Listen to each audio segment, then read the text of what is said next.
이게 정말 제 얼굴 맞나요? 꼬부라진 코가 펴졌어요. 너무 행복해요. 팁 좀 더 드릴게요. 여기 한국에 온 아랍 여성이 성형수술 후 만족해하고 있습니다. 안녕하세요. 저는 아랍에미리트의 두바이에 살고 있는 여성입니다. 두바이라고 하면 굉장히 호화스러운 도시라고 하더라고요. 저는 원래부터 이곳에서 살아왔고 평생 살고 있으니 이곳이 호화스러운 것인지도 인식하지 못하고 살고 있었습니다. 저도 그렇고 제 친구들 모두 적당한 스포츠카를 타고 다니고 각종 보석들도 많이 있기는 한데 저는 매일 바꾸기가 귀찮아서 그냥 하던 것을 끼우고 다니죠. 귀걸이며 반지며 팔찌며 매일 바꾸는 친구들도 있는데 저는 그렇게까지는 못하겠더라고요. 그것도 얼마나 귀찮은 일이에요. 어차피 다들 보석은 많은데 굳이 자랑할 필요도 없는 것이고요. 다들 공감하실 텐데 옷도 입던 것만 입게 되잖아요. 입다 보면 결국 예쁜 옷보다는 편한 옷만 입게 되듯이 보석도 끼던 것만 끼게 되는 그런 거죠 뭐. 그런데 사실 저는 몰랐어요. 두바이 사람들 말고 다른 나라의 사람들은 다들 매일 험한 일을 하며 산다고 하더라고요. 이렇게 보석도 많지가 않다고 하고요. 어릴 때는 몰랐는데 점점 커가면서 알게 되었죠. 저희 집안이 얼마나 풍요로운 집안인지를 말이죠. 매일 먹고 싶은 음식을 마음껏 먹고 입고 싶은 옷들을 입을 수 있는 상황이었으니까요. 오늘 지금 당장 먹고 싶은 과일을 빨리 구하지 못해서 다음날 먹어야 하는 상황만 굉장히 불편해했던 기억만 나거든요. 어떻게 보면 돈에 대한 개념이 별로 없다고 볼 수 있습니다. 무언가를 구매할 때에 가격을 보는 경우는 잘 없으니까요. 그래도 공부는 줄곧 열심히 했는데요. 영어 공부도 많이 하고 다른 친구들처럼 좋은 대학교에 가기 위한 공부는 열심히 했죠. 주변에서 다들 공부를 잘하고 열심히 하는 모습을 보여줘서 저도 따라서 했던 것 같아요. 그렇게 저는 대학생이 되었고 나름대로 즐거운 대학 생활을 보내고 있었죠. 그런데 제 친구가 갑자기 해외를 다녀오더니 얼굴이 달라져서 온 사건이 있었습니다. 바로 한국에서 성형수술을 받고 온 것이죠. 원래 제가 더 예쁘다고 생각을 했었는데 친구의 모습이 달라지자 저보다도 친구들 사이에서 인기가 많아지는 것 같더라고요.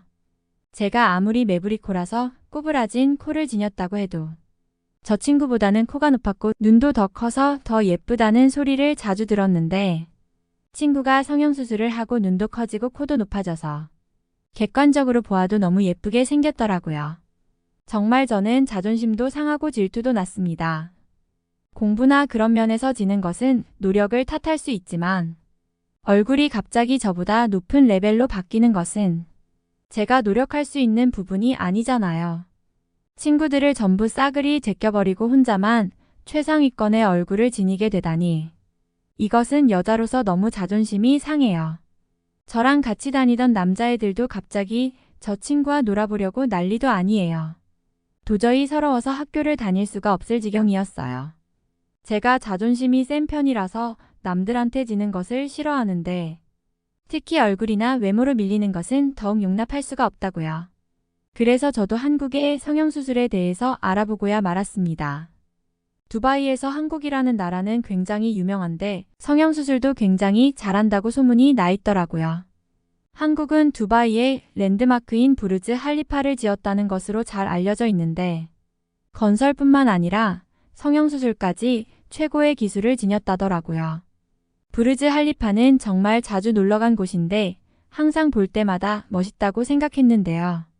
어릴 적 부모님한테 이걸 어떻게 지었냐고 여쭈어 보았을 때에 한국에서 삼성물산이라는 회사가 와서 지었다고 말해주신 기억이 아직까지도 생생해요.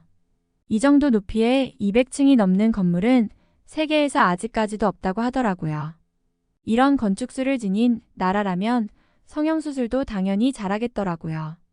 무언가 만들거나 하는 손기술이 발전한 나라라고 늘 생각해왔죠. 결국 저도 시간을 내서 한국에 다녀오기로 결심했습니다. 이참에 얼굴을 다 뜯어붙여서 꼬부라진 코까지 오똑하게 세워야겠더라고요. 눈도 조금 더 크게 만들고 내친 김에 입꼬리도 살짝 째서 위로 올린다면 저 친구보다도 훨씬 예뻐질 것이 분명하잖아요. 그리고 한국에서는 눈썹 문신도 깔끔하게 해준다더라고요. 눈썹도 조금 짝짝이인데 이것까지 제대로 문신으로 그어버리면 두바이 남자애들이 저를 쫓아다닐 것이 분명해요. 그런데 한국이 너무 멀리 있는 나라인 것이 좀 아쉬웠어요. 사실 제가 무언가를 타는 것을 싫어해서 차도 제가 직접 운전을 하면 했지. 다른 사람이 운전하는 차는 별로 타고 싶지를 않아 하거든요.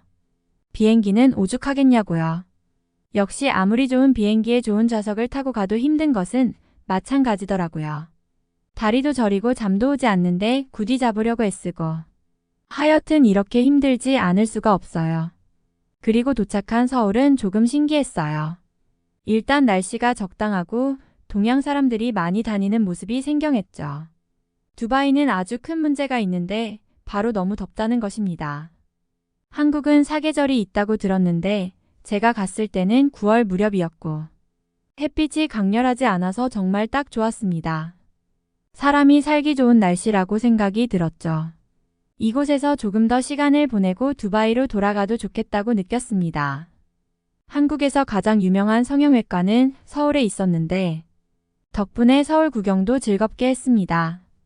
다만 조금 놀랐던 것이 두바이에서는 흔하게 보는 자동차들이 한국에서는 많이 보이지 않는다는 점이었어요. 한국도 잘 사는 나라인 것으로 알지만 검소하게 지내는 것이라 생각했습니다.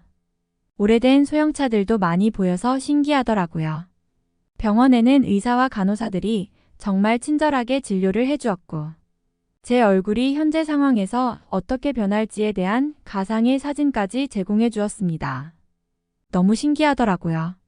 이게 정말 나의 얼굴이 되는 것인지 보면서 너무나 기쁘기까지 했습니다. 상담을 받는 내내 무서운 것은 생각하지도 않고 생글생글 웃고만 있었습니다. 그래도 이 부분을 째서 이곳을 깎고 여기에 보형물을 넣을 것이라는 등의 말을 들을 때는 조금 무서운 생각이 드는 것은 당연했습니다. 사실 부모님이 저의 성형수술을 그리 내켜하지 않으셨는데 지금도 충분히 예쁜 딸이라면서 혹시나 잘못되면 어쩌나 걱정을 하시더라고요. 그런데 지금 수술을 하고 나면 평생 예쁜 얼굴을 가지고 평생 인기가 넘치는 삶을 살 수 있다고 설득했죠. 그리고 더 많은 사람들을 만나기 전에 수술을 해놔야 수술을 한 후에 제 얼굴이 원래 제 얼굴인지 알고 지낼 것 아니겠어요. 그게 서로한테 정말 좋은 일이잖아요. 결국 저는 수술대 위에 눕게 되었습니다. 차디찬 수술방에 들어가는데 솔직한 심정으로는 너무나 무서웠지만 계속 의사 선생님이 보여주신 수술 후에 제 얼굴을 떠올렸어요. 어느 순간 정신을 잃고 깨어나 보니 제 얼굴은 만신창이가 되어 있더라고요. 붕대로 칭칭 감겨서 너무 아프고 욱신거리고 따갑고 정말 살면서 이렇게 힘든 경험은 처음이었어요. 저는 의사 선생님에게 혹시 수술이 잘못된 것이 아니냐고 울면서 말했더니 원래 이러한 과정을 거쳐야 예뻐질 수 있는 것이라고 말하더라고요. 의사 선생님한테는 나름대로의 팁을 두둑하게 드렸다고 생각했는데 혹시 몰라서 더 쥐어드리기도 했어요. 정말 너무 고생스러운 경험이라서 다시는 겪고 싶지 않았습니다. 그리고 저는 성형수술을 하고 3일 정도 입원을 했습니다.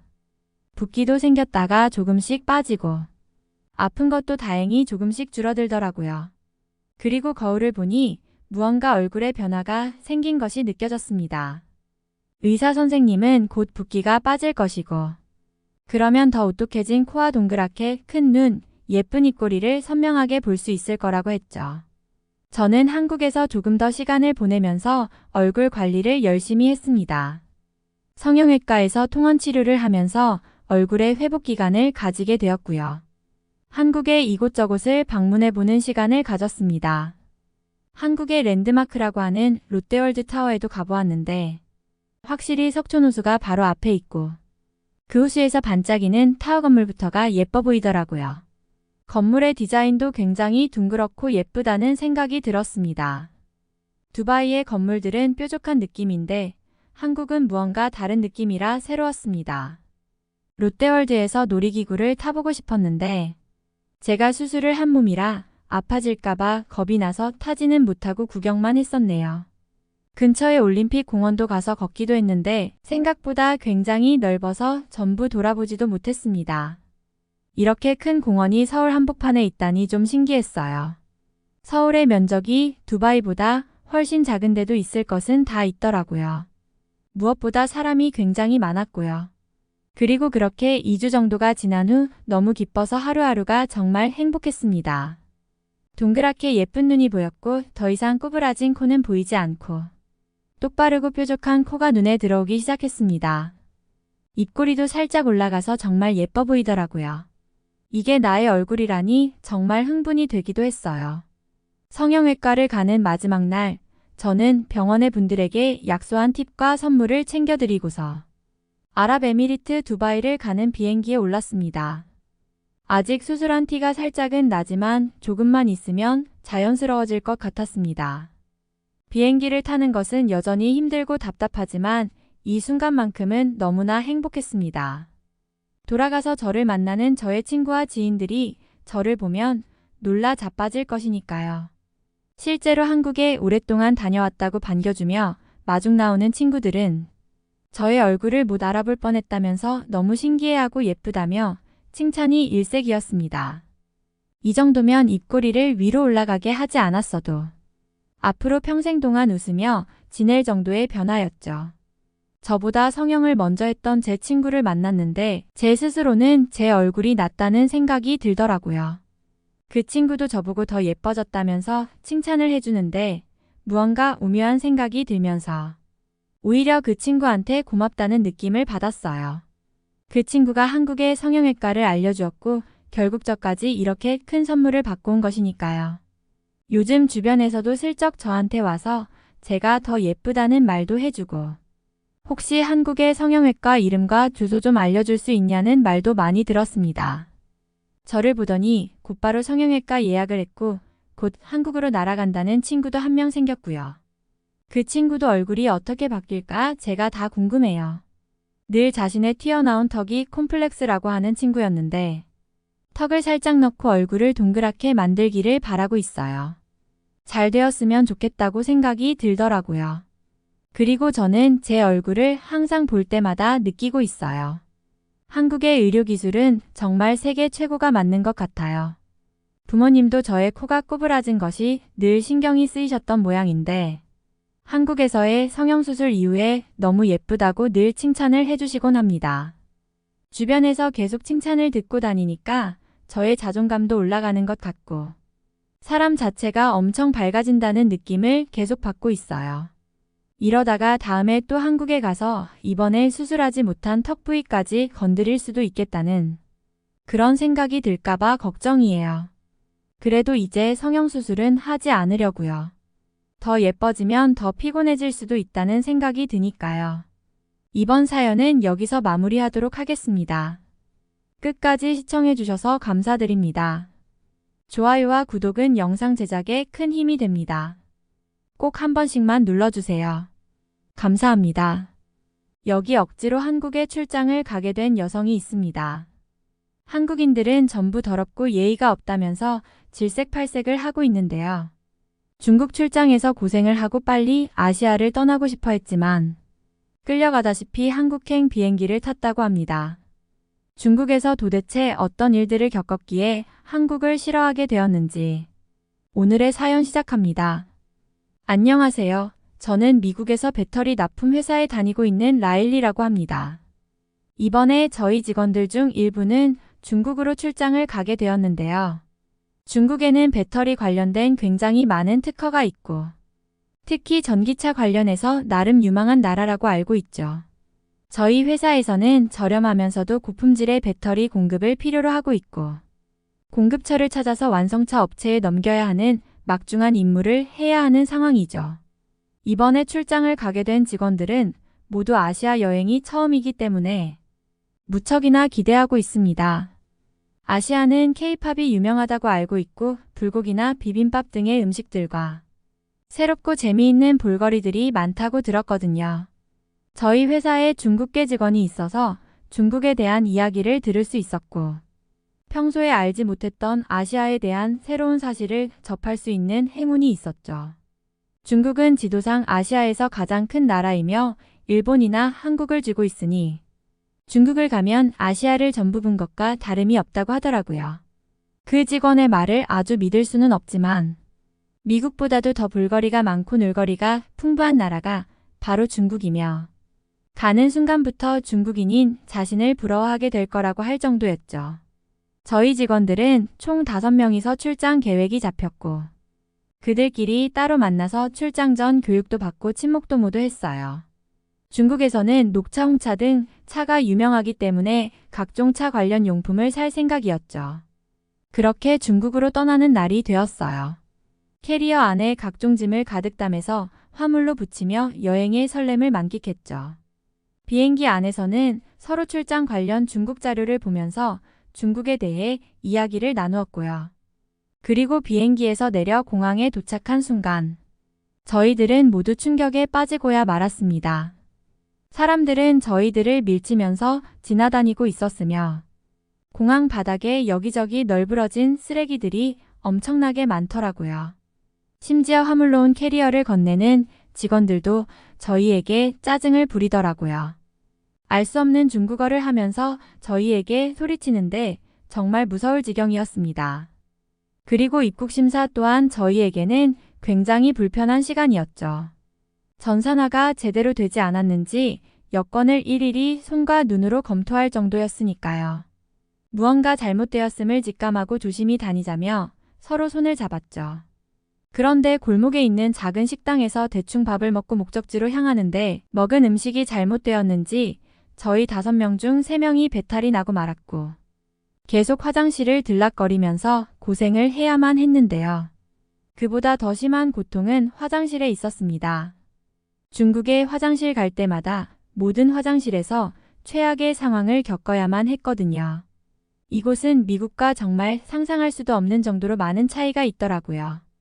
미국에서는 당연히 남자 화장실과 여자 화장실이 나뉘고 화장실은 좌변기 형태로 되어 있는 것이 당연시 되고 있는데요.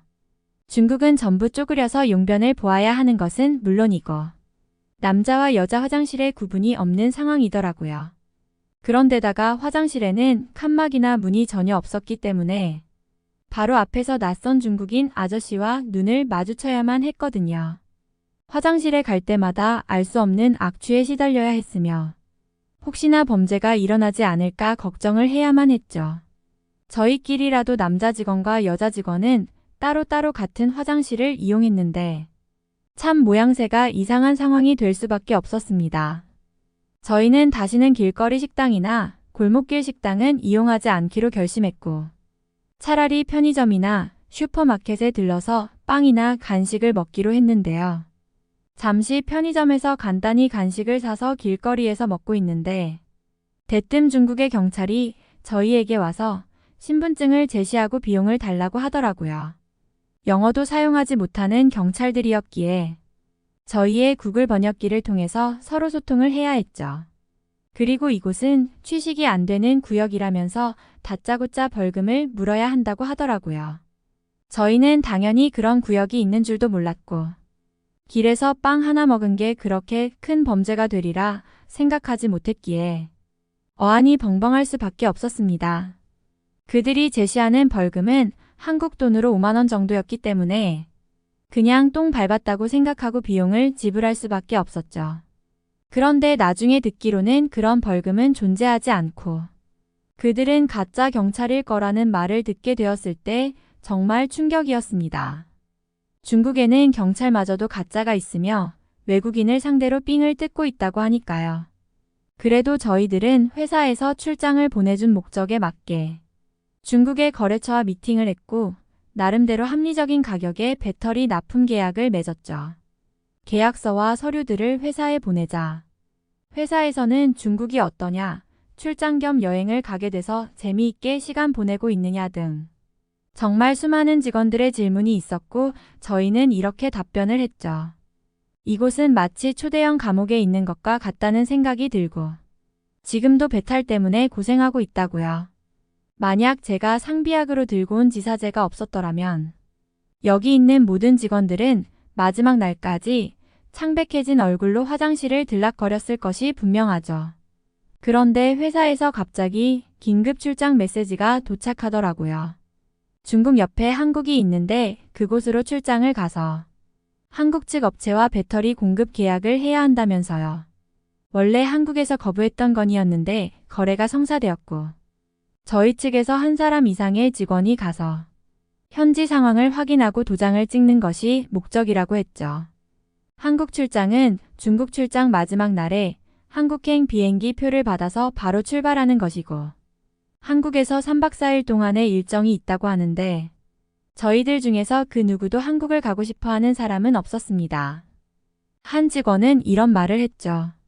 아시아의 케이팝이고 불고기고 비빔밥이고 유명하다는 건 전부 다 허구였어. 그들은 전부 이런 구데기가 나오는 화장실을 이용하며 지내고 배탈이 나는 밥을 먹으면서 세계인을 상대로 속이고 있잖아. 그리고 가짜 경찰들이 돌아다니면서 관광객의 삥을 뜯는 것도 모자라서 각종 구걸하는 사람들이 역마다 상주하고 있어서 어딜 돌아다니지도 못해. 아시아에서 코로나 바이러스가 시작되었다고 들었는데 사람들이 왜 아시아를 싫어하는지 알 것 같아. 직설적으로 말을 하는 직원이었는데 이런 상황에서도 그 평소의 습관이 발동되어서 듣기만 해도 속이 시원해지는 말이었습니다. 사실 저 말이 전부 맞다고 생각했고 아시아라면 질색할 정도로 싫어졌으니까요. 당연히 한국 출장을 가야 할 지원자는 나타나지 않았고 상황은 점점 이상한 방향으로 흘러가고 있었습니다. 한 사람 한 사람씩 자신이 출장을 가지 못하는 핑계를 대고 있었으니까요.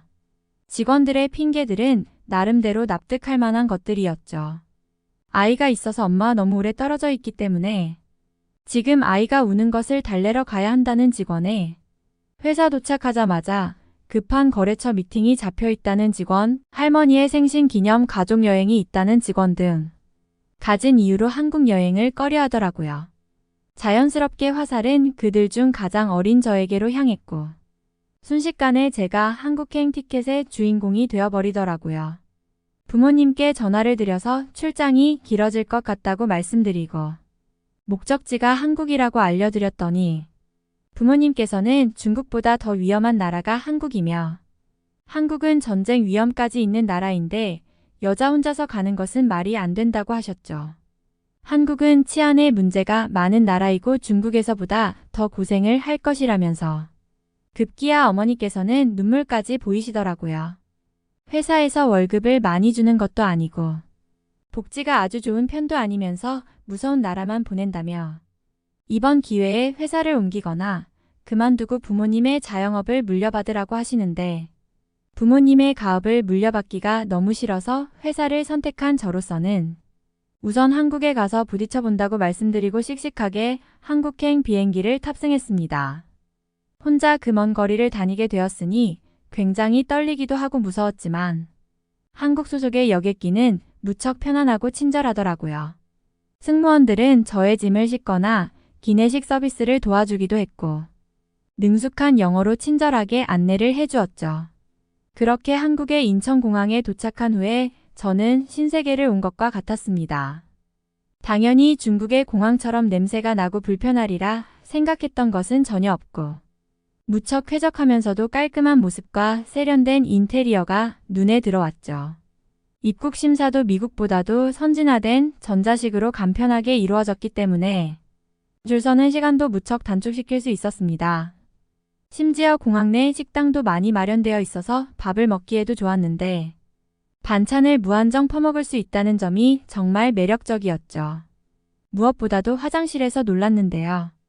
중국에서는 찾아볼 수 없었던 화장실 내 화장지가 배치된 모습과 심지어 핸드타올까지 제대로 갖추어진 모습에 감동을 받았거든요. 이런 서비스는 미국에서도 거의 시행하지 않는 문화이고 유럽에서는 한국 돈으로 3,000원 이상 내야 하는 화장실에서 볼 법한 구조이기에 한국은 화장실을 무료로 하면 무얼 남겨먹고 사나 걱정까지 될 지경이었죠. 저는 본격적인 한국 출장을 가기 위해서 강릉과 속초에 가는 것이 목표였는데요. 우선 시외버스 터미널로 향해야 하기 때문에 시내버스와 지하철을 번갈아 가며 타야 했죠. 그런데 처음으로 한국 버스를 타고 돈을 내려는데 제가 중국에서 바로 오다 보니 한국 현금이 없다는 사실을 알게 되었는데요. 한국인들은 전부 교통카드를 찍으면서 편하게 탑승하는데 저만 서서 어쩔 줄을 모르고 있었습니다. 솔직한 심정으로는 한국의 돈과 중국의 돈이 유로화처럼 통한다고 생각했고 중국의 돈으로 한국에서 생활이 가능할 줄로만 알았거든요. 그런데 이때 한국인 한 분이 저를 위해서 교통카드를 한 번 더 태그하시더라고요. 자신은 어린 딸아이를 키우고 있는데 그 아이가 길을 잃고 헤맬 때 택시비를 내주며 집까지 보내준 고마운 분이 기억에 나더라면서요. 그런 좋은 기억이 나면서 위기에 처한 저에게 도움을 주고 싶었다고 하더라고요.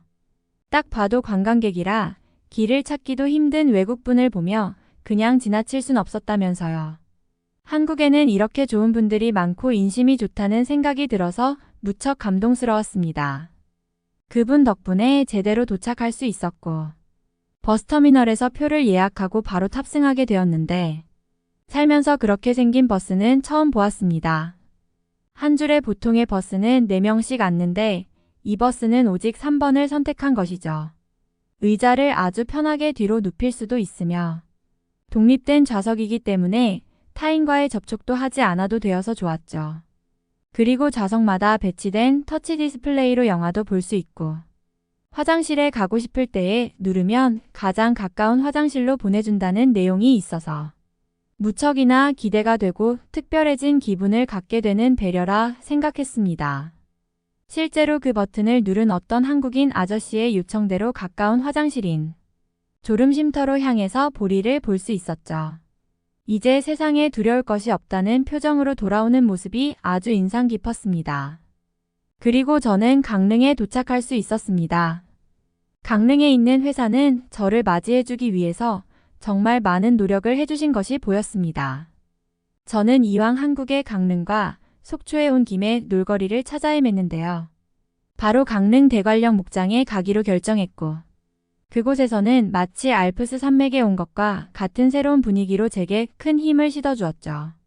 한국에 이런 거대한 목장이 있다는 사실을 전혀 모르고 있었거든요. 마침 부모님께 연락이 와서 저희 상황을 제대로 말씀드렸었고 부모님께서는 너무 걱정이 되었는데 잘 되었다시며 기뻐해 주시기도 했네요. 강릉과 속초에서 이틀을 보내고 서울에서 하루 정도를 보내니 어느새 미국으로 돌아가는 날이 되어버리더라고요. 그간 한국에 혼자 여행 다니면서 생각할 시간이나 여유도 만들었고 한국에서는 중국에서처럼 그렇게 심각하게 더러운 곳이 없다는 것도 깨달았습니다. 중국 추억 속에는 끔찍한 기억들만 난무하지만 혼자 떠난 한국 여행은 굉장히 성공적이었어요. 중국을 갔을 때는 단지 미국처럼 땅이 큰 나라이기 때문에 인프라가 미국만큼 잘 갖추어져 있으리라는 생각을 했었는데 아니었죠. 사실 중국에 대한 정보가 전혀 없었기 때문에 고생이란 고생은 다 했거든요. 아무래도 중국은 규모에 비해 다른 나라에서 오는 관광객의 숫자가 워낙 적다 보니까요. 저는 카페나 식당 등 여기저기에서 한국인 친구들도 사귀고 심지어 회사에서 지원해주는 출장 경비를 사용하며 무척 신나게 놀면서 일을 했죠. 중국처럼 고생할까봐 걱정해주는 회사 직원들도 무척 많았어요. 심지어는 윗선에 추가 경비 지원 요청을 해서 저에게 큰 도움을 주실 정도였거든요. 한국이라는 나라가 중국보다도 못 사는 나라라는 사실을 믿는 사람이 무척 많고 늘 전쟁 준비를 하고 있는 나라인 줄 아는 사람도 많거든요. 저는 한국의 밤거리와 여러 술자리에 다니며 마음에 맞는 친구들도 굉장히 많이 사귀게 되었으며 한국 현지 친구들과 소통을 하며 현지인들의 맛집이나 여러 생활 속 정보들을 편하게 들으며 여행할 수 있었네요. 그리고 돌아간 회사에서는 정말 놀랄만한 정보를 주었는데요. 바로 중국에서 계약한 배터리보다 한국산 배터리가 가격은 비싸지만 훨씬 질이 좋고 장수명 배터리이기 때문에 그걸로 최종 납품을 하게 되었다는 기쁜 소식을 전해주었거든요. 회사 직원들은 저에게 고생했다며 업무도 여유롭게 배정해 주었으니 저는 완전히 영웅이 된 것만 같았죠. 저의 한국 출장 이야기를 들은 직원들은 중국에 대해서 분노하며 저희에게 거짓말을 한 중국계 직원들에게 괜히 심통을 부리기까지 하기에 그걸 말리느라 고생만 했네요. 저는 한국에서 납품 계약을 성공적으로 마친 대가로 보너스까지 두둑히 받게 되었으니 한국은 저한테 완전 복덩이 같은 나라예요. 한국의 치안이나 편의성, 대중교통의 수준 등 여행의 질이 무척 좋았는데 다음에는 가족들과 함께 가고 싶다는 생각이 들었는데요. 아마 부모님도 무척이나 좋아하실 것 같네요. 이번 사연은 여기서 마무리하도록 하겠습니다. 끝까지 시청해주셔서 감사드립니다. 좋아요와 구독은 영상 제작에 큰 힘이 됩니다. 꼭 한 번씩만 눌러주세요. 감사합니다. 영국의 한 대학교 자리에서 일어난 한 학생이 교수에게 무언가 지적을 하고 있는데요. 핵화학에 대한 강의 시간에 무슨 일이 일어나고 있는 걸까요? 안녕하세요. 저는 영국에서 화학을 전공하고 있는 레이얼이라고 합니다. 저는 화학 중에서도 원자핵의 핵분열과 핵반응에 대한 내용을 다루는 화학의 하위 분야인 핵화학에 관심이 많은 학생입니다. 이제 3학년이 되었기에 졸업 후 어떤 길로 나아가야겠다는 꿈을 정하고 있었는데요. 그런데 최근 엄청난 사건이 있고 난 후에 저의 꿈을 명확히 설정할 수 있었습니다. 그것은 바로 한국의 핵무장에 대한 소식을 들었던 것이었고 저의 주변에서도 굉장히 큰 이슈거리였기 때문입니다. 한국은 K-팝은 말할 것도 없고 드라마, 영화, 한식, 한글까지 전 세계를 장악하고 있는 현 시대의 최고의 나라잖아요. 제 친구들 중에서는 일부러 한글을 찾아서 배우는 친구도 굉장히 많고 자신의 책이나 노트에 한글로 본인의 이름을 적는 학생도 흔합니다. 또한 훌륭한 해외 여행지로도 한국을 제일 먼저 꼽을 만큼 좋아하고 사랑하는 나라입니다. 전에 한국을 다녀왔던 존이 말해주기를 한국처럼 살기 편리한 나라는 세상에 다시 없을 거라고 하더라고요. 배낭 하나만 달랑 메고 여행을 하면서 도난 걱정도 없고 길을 잃을 걱정도 없으며 인터넷이 끊겨서 휴대폰을 못 본다거나 화장실이 급한데 화장실 이용을 못할 걱정까지 아예 아무것도 없다고 하더라고요.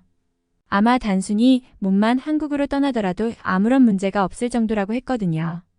영국에서는 볼 수 없는 음식점에 키오스크 문화가 있어서 편리하고 휴대폰만 있으면 언제나 어디서든 결제가 가능하다고 했으니까요. 그런데 이런 나라인 한국에서 핵무장을 하게 된다니 정말 놀랄 수밖에 없었던 것이죠. 만약 한국이 핵무장까지 한다면 문화나 첨단 기술은 물론이고 군사력까지 세계 1등으로 우뚝 솟아버릴 것이 분명하잖아요. 이것은 저뿐만 아니라 제 주변의 수많은 친구들이 말하고 있는 내용입니다. 현재 인터넷이나 IT를 통한 전쟁을 사이버전이라고 부르는데 여기서도 한국을 따라올 나라가 없는 상황에서 핵무장을 한다면 앞으로 모든 나라들은 한국을 추월하려면 수백 년이 걸릴지도 모르거든요. 현재 한국의 방위산업이 세계 최상위권인데 여기에 핵까지 더해버리면 그 누가 한국을 이길 수 있겠냐고요. 그런데 제가 듣는 핵화학 수업에서 얼마 전 아주 충격적인 이야기를 듣게 되었습니다. 한국은 핵무기를 만들려면 수십 년이 걸릴지도 모르고 그럴 만한 자금도 없다고 하더라고요. 핵산업에 대한 주제를 가지고 리포트를 써서 과제물을 제출했는데 한국에 대한 내용이 등장하자 교수님이 하신 말씀이었죠. 영국의 기술로는 이미 1950년대에 핵무기 실험에 성공했고 그때 한국은 재래식 무기로 전쟁을 하던 나라라고 하면서 그런 나라는 영국의 기술을 빌리지 않는 한개발 자체의 어려움을 겪을 거라고 했죠. 특히 한국전쟁 당시만 보더라도 전투기 하나도 제대로 없던 나라인데 불과 70년 만에 산업혁명부터 이어진 영국의 우수한 기술을 따라잡을 리는 만무하다고 하더라고요. 저를 비롯한 학생들은 현재 한국의 기술력이나 경제 수준에 대해서 알고 있고 한국의 기술이 영국을 능가하는 측면도 많다고 주장했지만 왜인지 교수님은 한국에 대해 무시하는 발언을 이어갔습니다. 한국의 핵무장에 대한 내용이 왜 이슈가 되는지 모르겠습니다. 불가능한 것에 대한 쇼에 불과한 것이잖아요. 한국은 과학기술이나 군사기술이 부족한 나라이기 때문에 일부러 그나마 가망성 있는 문화산업만 양성했고 K-팝을 만들었습니다. 그나마도 영국의 비틀즈를 따라올 수 없고 핵기술 또한 마찬가지입니다. 여러분들은 한국에서 핵무장이 가능하다는 등 뉴스에 나오는 것을 그대로 믿지 말아야 합니다. 비판적인 시각을 통해서 바라보아야 해요. 한국이 그동안 핵무장을 하지 않았던 것은 기술이 없어서 못했기 때문입니다. 미국의 트럼프가 주한미군을 철수하고 한국 핵 배치를 하겠다는 말은 미국의 핵을 잠시 들여놓겠다는 말 밖에는 안 되는 것입니다. 한국은 수천 년 동안 중국에게 모든 것을 의지하고 살았던 나라였고 중국이 없으면 그 어떤 국가 산업도 돌아가지 않는 나라입니다. 지금 한창 떠오르는 산업인 전기차 사업마저 중국의 배터리 기술에 의존하는 나라인데 무슨 핵무장이 가능하다고 믿는 것인가요? 한국은 전기버스 생산마저 부진해서 서울의 버스들을 모두 중국의 전기버스로 채우고 있습니다. 버스 하나도 제대로 못 만드는 나라에서 무슨 핵을 만들겠다는지 모르겠군요. 중국은 저렴한 가격을 통해서 한국에게 물자를 지원해주고 있는 상황이고 중국의 지원이 있어야 핵 개발이 그나마 가능한 상황입니다. 세계 자동차 산업 또한 전부 중국의 우수한 기술로 제작된 배터리가 있어야 하는 상황인데 핵 기술은 더욱 말할 것도 없는 것입니다. 중국에게 원조 요청 혹은 기술 지원을 하며 사정해도 모자랄 판인데 어떻게 핵을 1년 안에 만들 수 있다는 말을 하는지 이해가 되지 않는군요. 방위산업 또한 한국의 기술은 전부 뻥튀기 되어 있습니다. 아마 한국의 무기들이 유럽에 수출을 했다는 말을 들은 학생들이 많을 텐데 그건 전부 한국 측 말만 들은 것입니다. 한국은 모든 것을 부풀리기 좋아하고 거짓말을 일삼는 나라입니다. 여러분들 중국의 방위산업과 무기 수출 규모에 대해서 알고 있나요? 중국은 한국을 훨씬 압도할 정도로 많은 숫자의 무기를 세계에 공급하고 있고 중국 없이는 전 세계의 안보가 유지되기 어려울 정도입니다. 한국의 핵무기 개발은 지금부터 몇십 년이나 몇백 년이 걸릴지 모르지만 중국은 이미 핵을 보유할 정도로 막강한 기술이 있는 나라이니까요. 중국이 벌써 60년도 전에 핵 개발을 마쳤는데 당연히 한국이 중국에서 그 기술을 배워가야 하는 것이죠. 물론 막대한 돈을 들고 와야 하겠죠. 교수님의 발언을 가만히 듣다 보니 중국에 대해 굉장한 자부심이 있어 보이더라고요. 무언가 수상했고 중국인이 아닐까 하는 의심이 들기 시작했습니다. 중국에 대해 칭찬을 하는 사람은 오직 중국인뿐이고 저런 뻔뻔한 말을 하면서 얼굴색 하나 변하지 않는 것도 중국인뿐이었으니까요. 그런데 저는 긴가민가한 상태로 계속 수업을 들어야만 했습니다. 혹시나 내가 중국과 한국의 사이를 제대로 모를 수도 있다고 생각했으니까요. 아무리 보아도 교수님의 얼굴이 분명히 영국인으로 보였기 때문에 중국인이라고 생각할 여지가 없었습니다. 그리고 옆자리 하구에게 들려오는 소리가 있었습니다. 역시 저 교수님은 중국인 할아버지를 둔 중국계 영국인이었고 중국 혼혈이었던 것이죠. 영국인이 영국에 대한 자부심이 강한 것은 이해하겠는데 중국까지 저토록 칭찬하는 것은 말이 안 되는 일이거든요. 그러자 한 아시아 여학생이 조용히 손을 들고 말을 하기 시작했습니다. 저와 주변 학생들은 중국인 학생이라는 생각에 숨죽여 지켜보기로 했습니다. 화학과에 다니는 아시아계 학생은 거의 중국인이 많고 심지어 여학생은 전부 중국인으로 알고 있었으니까요. 그런데 저 여학생은 자신이 한국인 성미연이라고 밝히면서 말을 시작하더라고요. 자신은 화학과 학생이 아니고 다른 학과에서 복수 전공을 하고 있는 학생이라고 하면서 말도 안 되는 엉터리 수업에 도저히 참지 못해서 발언한다고 했습니다. 그녀의 목소리는 떨리지만 또박또박 정확한 발음이었고 무언가 좌중을 압도하는 면이 있었죠. 대학교에서 복수 전공을 하는 것이 굉장히 어려운 일인데 시도했다는 것은 사실 엄청난 엘리트라는 의미이고 똑똑한 학생임이 분명하므로 모든 학생들이 그녀의 발언을 지켜보고 있었습니다. 그리고 무척 논리적이고 사실적인 내용을 이야기하더라고요. 교수님의 말씀을 잘 들었습니다. 그런데 그 내용들은 전부 틀렸기 때문에 제가 한국인 대표로서 말씀드리겠습니다. 여기 계신 학생들 모두가 교수님의 잘못된 정보를 사실로 믿을 수 있기 때문에 최대한 빨리 시정해드리기 위해서 자리에서 일어나게 되었습니다. 우선 한국의 핵무기 개발은 기술력 부족으로 인해서 불가능했고 지금까지 개발하지 못한 이유가 전부 기술 부족 때문이라고 말씀하셨는데 전혀 사실이 아니라는 점 밝혀드립니다. 핵무기에서 가장 핵심적인 기술은 여기 계신 모두가 아시다시피 원자력 기술입니다. 원자력 발전소와 원자폭탄이라고 불리는 핵무기 모두 핵분열의 연쇄 반응을 일으켜서 그로 인해 생겨나는 에너지를 이용한다는 점에서 같은 원리가 들어가죠. 단지 원자력 발전에 들어가는 연료인 원자로와 원자폭탄의 연료에만 차이가 있습니다. 원자폭탄은 고농축 우라늄이 들어가고 원자력 발전소에는 저농축 우라늄이 들어간다는 차이죠. 제가 모두가 아실 만한 이 이야기를 하는 이유는 한국의 원자력 발전소 기술이 세계 최고라는 사실을 모르시는 것 같아서 말씀드리는 것입니다. 중동 최고의 부자 나라인 아랍에미리트에도 원전을 수출할 정도인 나라가 정말 핵무기를 못 만들어서 안 만들었을까요?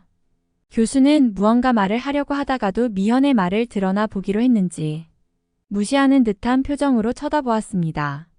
미현은 교수의 행동에 아랑곳하지 않고 발언을 이어갔죠. 또한 한국의 핵무기 개발의 자금 조달 능력에 대해서 의문을 품으셨더라고요. 한국은 일본의 경제 규모를 앞지를 정도로 잘 사는 나라입니다. 한국인들을 만난 적이 없으신 모양인데 제가 가지고 있는 이 휴대폰은 한국의 삼성에서 만든 제품입니다. 마침 강의실에 대형 TV도 삼성 제품이네요. 이 정도로 한국의 제품이 세계 시장에서 경쟁력이 있고 잘 팔리는데 돈이 없다는 것은 말이 안 됩니다. 만약 한국에 와보신다면 제가 한국의 이곳저곳을 안내해드리고 싶군요. 한국의 무료 화장실이나 무료 와이파이를 접해보시면 깜짝 놀랄 테니까요. 가난한 나라에서 무료 화장실에 비데까지 설치해주는 것이 말이 되나요? 그리고 한국의 국방력에 대해 굉장히 낮게 평가하시던데요. 중국의 인구가 한국보다 많기 때문에 그렇게 보시는 건가요? 중국의 인구 15억 중에서 총을 쏘거나 다룰 줄 아는 사람이 몇 명이나 있습니까? 한국인들은 2천만이 넘는 인구가 전부 2년 이상의 군사훈련을 전문적이고 체계적으로 맞아가면서 배운 사람들입니다. 군대를 전역하고도 무려 8년 동안 예비군 훈련을 받으면서 총을 쏘죠. 심지어 머리가 하얗게 셀 나이까지 민방위 훈련을 받습니다. 만약 그분들이 전부 총을 잡는다면 전 세계에서 가장 우수한 용병들을 지닌 나라가 됩니다. 인구가 많더라도 총 한 자루 앞에서는 모두 속수무책일 것이죠. 그리고 중국의 무기 수출이 굉장히 많이 이루어졌다고 하셨는데 솔직히 그건 인정합니다. 수출의 금액이 아닌 양만으로 보았을 때는 사실이니까요. 그런데 그 무기들은 전부 한국을 비롯한 세계 각국의 무기들을 따라 만든 짝퉁들입니다.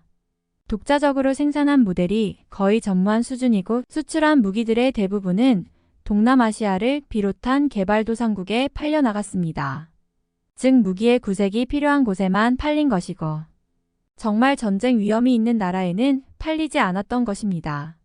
군사 장비는 한 대가 팔리면 수반되는 장비나 물자가 많은데 한국의 무기들은 전부 유럽 등지에 팔렸기 때문에 앞으로 계속 수요가 생길 수밖에 없습니다.